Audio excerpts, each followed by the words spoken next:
Something. I am become meme. Yeah, pretty much.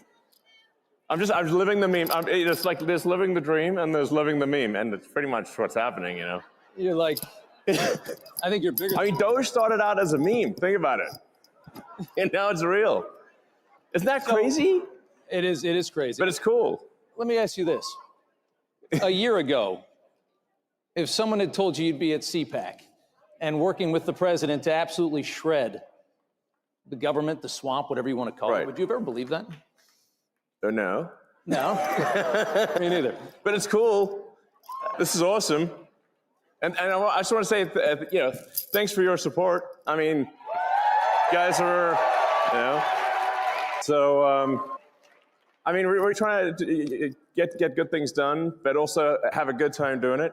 And have like a sense of humor. The left wanted to make comedy illegal. Yeah. Like you can't make fun of anything. So then it was like, comedy sucks. It's like nothing's funny. You can't make fun of anything. It's like, legalize comedy. Yeah. Legalize comedy. And we've shifted the entire culture in just the last few months. The whole culture of this country has shifted dramatically just because of that election. Yeah, exactly. Having fun again. It seems like we should have a good time, you know? It's a great time. Everybody in this place is so excited. And when you talk to conservatives, everybody's happy. And everybody feels this great sense of relief because we were going to hell for about 4 years. It really felt bad, especially toward the end. It felt really bad. I thought we were sort of heading for a point of no return, really. That's why it was so essential that President Trump win the election and that there be a Republican majority in the House and Senate, which, thanks to you, that has been accomplished. Yeah. Well, I want to ask you, one of the biggest questions I have for you is, you've been, politically, you weren't really on one side or the other for a long time. You're a businessman. A lot of people, they stay away from it. Now you're on a side, and you've chosen a side. You're sitting here in a MAGA hat. What's it, how did that happen? What was the moment dark Gothic MAGA. That's a good one. What was there a specific moment? Was there a moment that it all changed? Yeah, when I realized I was a fool. But no, I was, I guess, I'd say I was politically neutral for quite a while, leaning a little Democrat, How do you go from that to this? Well, did they go crazy? Yeah, they did go crazy. Yeah, they went crazy. No, I mean, that whole cancel culture and trying to stop freedom of speech and infringe upon people's personal freedoms. They just want state control of what you say. They want to take away your guns. And the reason they want to take away your guns is nothing you do to oppose them. So it's sort of like we just need to restore the fundamental elements of what made America great, which is freedom and opportunity. Yeah. We're seeing a lot of these freedoms disappearing in the West. It's not just about America. We're all watching Europe and knowing that they're about 50, 100 years ahead of us, right? Because they got an early start. And we're watching how they're devolving. And you're trying to save it from happening here. No, I mean, in Europe, they put people in prison for memes. Yeah. I'm like, that's insane. And they're collapsing. I mean, this society it's a collapsing society. It feels that way. It feels like France was nicer 50 years ago than it is today. Yeah. I don't think you can question that. Thanks. I love you too. They do love I really just wanted to do useful things, like, basically build products, provide products and services that are good. And I wasn't really that interested in being political. It just there was at a certain point no choice. Yeah. Can I ask you on the same side of that coin, what's it like from going neutral to being vilified, largely vilified by the media? Like what? No. Really? You turn on some of these channels, brother. I mean, they're angry. Does it bother you at all? When they're chanting for my death, I suppose that's a little, not good. But then, the song's not even that good, and it's like, to call that a death chant, that's nothing. Please. They've been singing a lot lately. It's not even good music. Yeah. There's a lot of music lately. It's not good music either, Yeah. I would say that watching what you're doing with DOGE is just people love it. I mean, I've always looked at the government and nobody can, there's more money coming. They don't care. Yeah. Everybody in this country knows that the government is full of waste, fraud, and abuse. And you're doing the work, and the Americans love it. Watching their reaction politically to this, I can't believe how bad they are at responding to this. I don't know how you're going to sit there and scream and complain because they're cutting waste out of the government and try to win another election. How do you try to win on that? Well, At this point, I'm not sure how much of the left is even real. Yeah. You know, How much was propped up by our money? you see these sort of fake rallies where there's like hardly any people, and the media will frame it and get all 6 people in the frame. Like, just it doesn't have popular support. Then you learn that there's hundreds of billions of dollars going to these so-called NGOs. Yeah. And it's your tax dollars that are funding things that are fundamentally anti-American. And propping up their narrative. Yes. A lot of that government money has been propping up a left that I don't think is as strong as they made it seem. In fact, a massive amount of your tax dollars is going to legacy media companies. Yes. Directly from the government. The government wants to take over media. Yeah, it's terrible. Yeah. That's why we have X. Yeah, and that's why you spent $44 billion. I mean, that's a lot of money. I mean, more than it was probably worth. But there was a message. Freedom is priceless. Priceless. Probably one of the most important investments this country's ever seen. If you got to protect the First Amendment, it's not much more important than that. Yeah, I mean, I got a lot of criticism, and people said, well, that proves he's a huge idiot. Like, look, he bought it for whatever, $44, and now it's worth like 8 cents. And it's not worth 8 cents. But it was essentially by freedom of expression. Once that's gone, it's all over. Yeah. Sent into tyranny is really quick after that. Yeah, I mean, all the sort of federal money going to media companies is what helps explain why the legacy media all says the same thing at the same time. Yeah, they're mouthpieces for the state. Yes. And that's what we've come to know. Yeah. It's scary. And I like that meme where because they're always saying like threat to our democracy, but if you just replace democracy with bureaucracy, it makes a lot of sense. Makes perfect sense. Yeah. Big threat to the bureaucracy. That's exactly right. Let's talk about these DOGE dividend checks that everybody's talking about this week. And I know you tweeted out that you're going to, does everybody want like a $5,000 check in the mail? It sounds kind of good, right? And the best part about it would be knowing where it came from. That's $5,000 that you sent them last year. It's money that's taken away from things that are destructive to the country and from organizations that hate you to you. That's awesome. Does it seem like, have you talked to that's like glorious. That's the spoils of battle, you know? I like that. Is there traction on that? Yeah. So, I talked to the president, and he's supportive of that. And so it sounds like, that's something we're going to do. Yep. As we're finding savings, that's going to translate directly to reductions in tax. So. Yeah. I think they fired 6,000 people at the IRS today. I think people should realize the amount of money that we send Washington like 5 or 6 trillion a year. That is such an ungodly amount of money. I mean, what do they? They say like a trillion seconds is like 30 years or something like that. I mean, that's how much we send them, and they seem to never have enough. People ask me, what's the most surprising thing that you've encountered when you go to DC? And I said, well, the most surprising thing is the scale of the expenditures, and actually how easy it is to, when you add caring and competence where it was absent before, you can actually save billions of dollars, sometimes in an hour.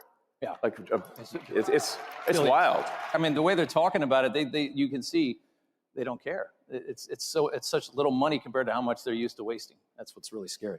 But obviously, it just shows that they really lack empathy for the average taxpayer who's working hard, paying taxes, and then they say, "Oh, $1 million doesn't matter." I'm like, I think it matters a lot to people, So what are you talking about? I'd like to have it.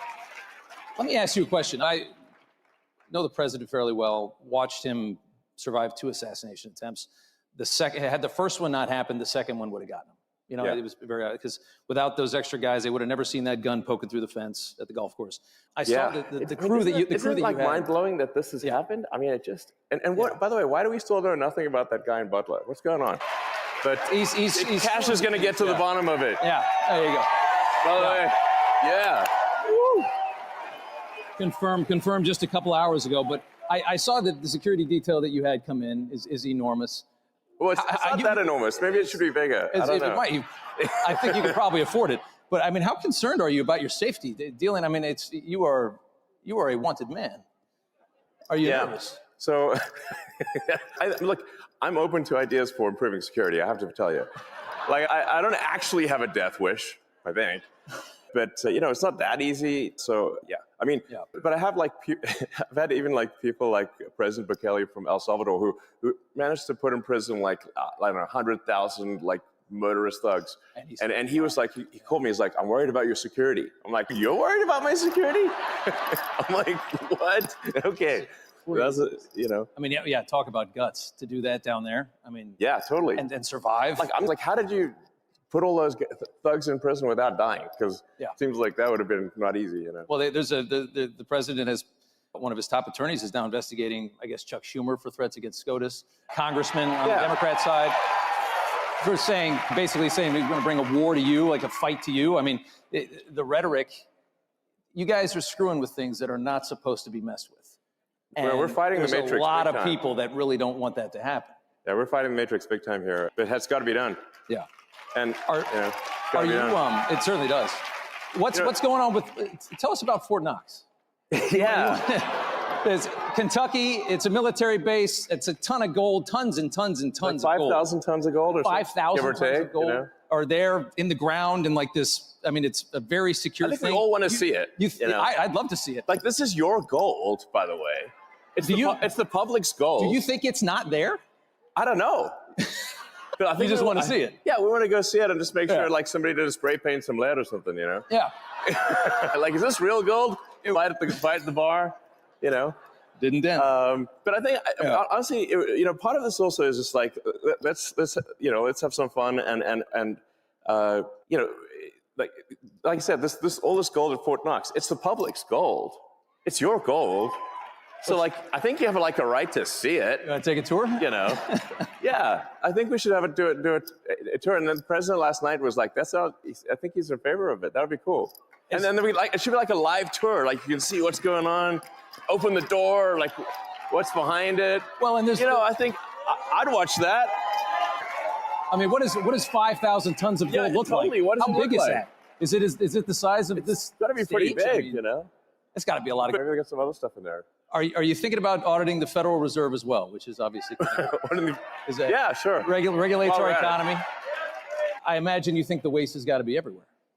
Yeah, no, waste is pretty much everywhere. People ask, like, how can you find waste in DC? I'm like, look, it's like being in a room, and this target, the wall, the roofs, and the floor are all targets. So it's like, you're going to close your eyes and go shoot in any direction. you can't miss, So it's pretty wild. Like, you just push on things a little bit and you save billions of dollars. Like, just a little bit, It's wild. It's scary, isn't it? That's why I say, it really is underrated. If you add caring and competence, how much things improve. Yeah. And we just find so many totally crazy things, which we're obviously sharing with the public. We post everything we learn, so you can see it. It's like totally wild. Like, we just did check the database on Social Security. Like, it says how many alive Americans eligible for Social Security are there? And according to the database, it's over 400 million. And we're like, wait a second. And how many are again? And then, like, we found like one person in there is like 360 years old. I'm like, what, they know Ben 100 Franklin years or before the something? revolution. I mean, America didn't exist before at that time. So yeah, we were colonies. Maybe it's just me, but I think it's a red flag. I don't know. But are there indications that there were checks going to those people or any of those people? Well, yeah. That's, I guess, the question, right? I mean, I get the Social Security Administration is dumb, but are they paying these people? Are they that dumb? I don't know. A bunch of money is going out from the Social Security Administration, and in fact, from all entitlements programs. $72 billion in waste in like 7 years. It's $10 billion a year. The rough estimate from the Government Accountability Office is over $500 billion of fraud a year. $500 billion. Per year? On all entitlements. All entitlements. All entitlements, yeah. It sort of actually makes sense when you look at the thing from a top level and say, like, okay, there's $7 trillion of spending by the government. What percentage do you think is fraudulent? Okay, exactly. Like, a conservative estimate of the $7 trillion would be 10%. Probably a little higher than that, yeah. Exactly. But if the fraud's only 10% of $7 trillion, you've got $700 billion of fraud. Yeah. And by the way, it's like really easy to take advantage of the federal government. So. Very easy. Look at COVID. Yes. Everybody got rich during COVID. I mean, look at all these scammers. I mean, it's unbelievable. It looks like, in terms of the COVID payments, there was something like $200 billion of COVID payment fraud taken by fraudsters out of the country. Out of the country, yeah. That's like I think, listen, if there's going to be fraud, it should at least be domestic. Yeah. So, but they managed to get $200 billion out of the country. I'm like, what? Didn't we notice that? Let me ask you, let's do immigration here for a second. There's this move now that Trump's latest thing is that he's going to cut funding, any kind of money that ends up in the hands of illegal immigrants. So if you're funding these sanctuary cities and states, that's how they thrive, right? They're paying for these hotels. That's all federal money. If you got a hotel in your city, in New York, you got all these hotels full of migrants, that's not state money. That's the feds are covering that. He's going to cut all that.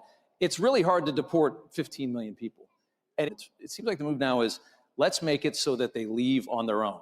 If there's no longer a dole system for them, if they can't get their hands on hotel rooms and money, they're going to go back, especially if there's no work. Well, I think it's really important for people to understand that the Biden administration sent any possible money that they could if there was money they could send to facilitate and amplify illegal immigration, they sent it. Okay, they took money from FEMA meant for helping Americans in distress and sent that money to luxury hotels for illegal immigrants in New York. That is an outrage.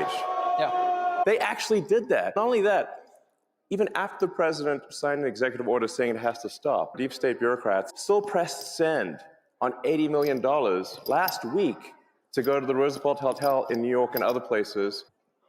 Now they're mad that it got stopped, and they're trying to sue to have it restored. The gumption is You think they're creating a new voter class? Would you think that was the goal when they opened up the borders for 4 years? Create a new voter class, get them citizenship, get them in, cards, vote.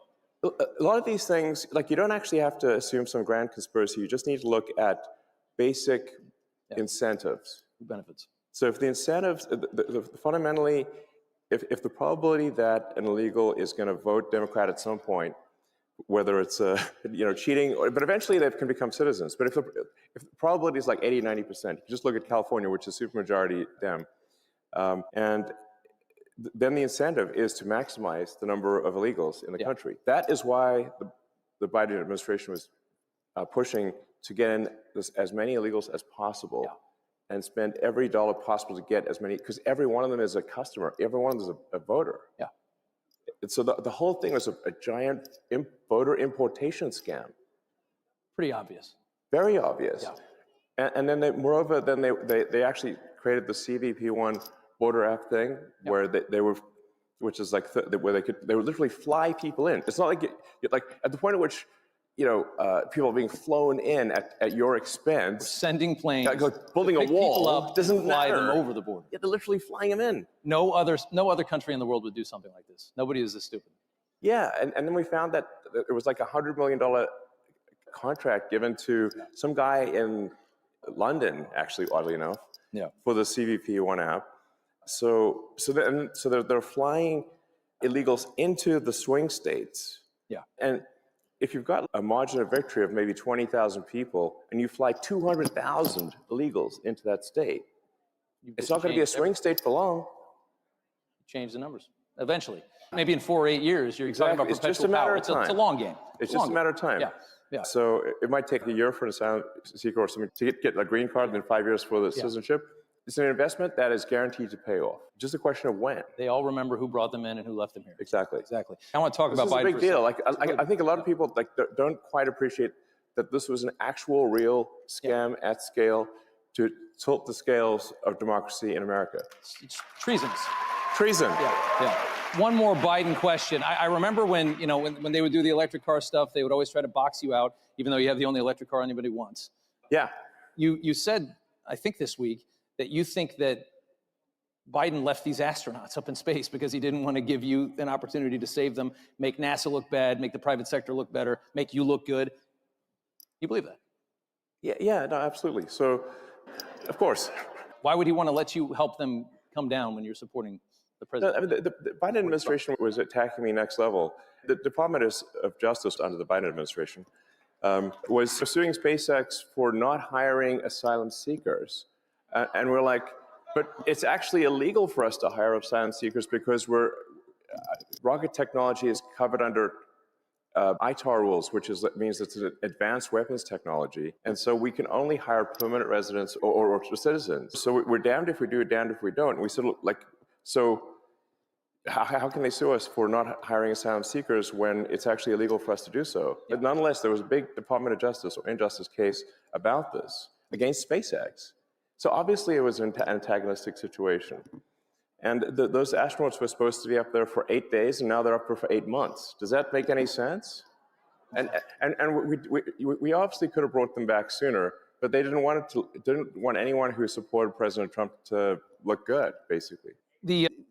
A lot of them are saying right now that the reason that you want to get into Social Security, that you want to get into all of these different, into Treasury and things like that, is that you're looking for personal information and you're trying to make more money. Yeah. I've never met anybody as rich as you that cared less about money in my life. Every time I hear a story about you, you're sleeping on a couch of some other guy in a city that you could buy the entire thing. I don't think you care about money, do you? No, actually, I mean, listen, like if I steal some Social Security, I can finally buy nice things. Yeah. You know? And on that same question, they're also talking about you guys are going to end Social Security, you're going to end Medicare, you're going to end these things. I don't imagine that conversation has been had with the president, and that's the plan. No, in fact, the actions that we're taking with the support of the president and the support of the agencies is what will save Medicare, what will save Social Security. If the country goes insolvent, if all the money is just spent on paying interest on debt, there's no money left for anything. Yeah. So that's the reason I'm doing this, is because I was looking at the big picture here, and it's like, man, our debt's getting out of control.